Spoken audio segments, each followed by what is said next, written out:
మొక్క నాటారు, నీరు పోశారు. ఎదుగుతున్న మొక్క సంరక్షణ చూశారు. మొక్క చెట్టయింది, జనానికి నీడనిస్తోంది, పండ్లు కాయలు అందిస్తోంది. ఇది చంద్రబాబు ఆలోచన. ఏ రంగమైనా స్వయం సమృద్ధి సాధించాలనేదే ఆయన దూరదృష్టి. విద్యుత్ రంగమే దీనికి చక్కని ఉదాహరణ.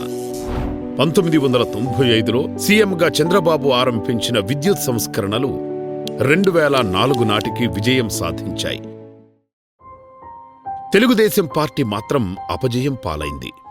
కాని నాడు ఆరంభించిన విద్యుత్ రంగ సంస్కరణలతో లోటు విద్యుత్ నుంచి మిగులు విద్యుత్కి చేరింది ఆంధ్రప్రదేశ్ రాష్ట్రం. చంద్రబాబు గారిది కన్స్ట్రక్షన్ మైండ్ సెట్ అయితే జగన్ రెడ్డిది డిస్ట్రక్షన్ మెంటాలిటీ. సిబిఎన్ చేపట్టిన సంస్కరణలతో విద్యుత్ వెలుగులు వస్తే జగన్ విధ్వంసంతో విద్యుత్ తగులు మిగిలింది. విద్యుత్ రంగాన్ని ఫలాలు అందించే పచ్చని చెట్టుగా బాబు తయారు చేస్తే ఆ పచ్చని చెట్టు లాంటి విద్యుత్ రంగాన్ని గొడ్డలితో నరికేశాడు జగన్. 1995 దేశంలో చాలా రాష్ట్రాలు విద్యుత్ సంక్షోభాన్ని ఎదుర్కొంటున్నాయి. అప్పుడు ఆంధ్రప్రదేశ్ రాష్ట్ర ముఖ్యమంత్రి దార్శనికుడు చంద్రబాబు చీకటి విధ్వంసమైతే వెలుగు అభివృద్ధి అని నమ్మే సిబిఎన్ రాబోయే రోజుల్లో రాష్ట్రంపై కమ్ముకునే చీకట్లను తరిమేసేందుకు అప్పుడే విద్యుత్ సంస్కరణలతో బాటలు వేశారు.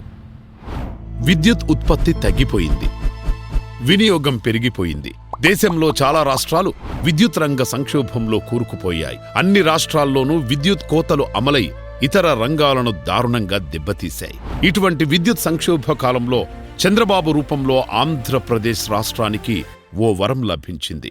సీఎంగా ఉన్న చంద్రబాబు రానున్న రోజుల్లో మరింత తీవ్రమయ్యే విద్యుత్ సంక్షోభాన్ని అధిగమించేందుకు నాడు సంస్కరణలు ఆరంభించారు.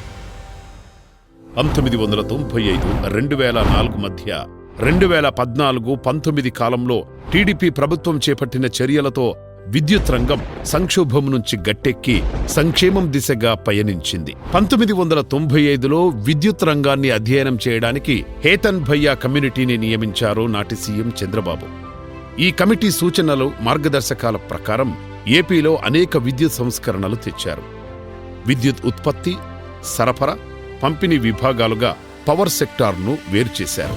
విద్యుత్ అమ్మకం, కొనుగోలుకు సంబంధించి నిర్ణయాలు తీసుకోవడం 1999 నవంబర్లో ఏపీ ఎలక్ట్రికల్ రెగ్యులేటర్ కమిషన్ ఏపీఈఆర్సీని ఏర్పాటు చేశారు.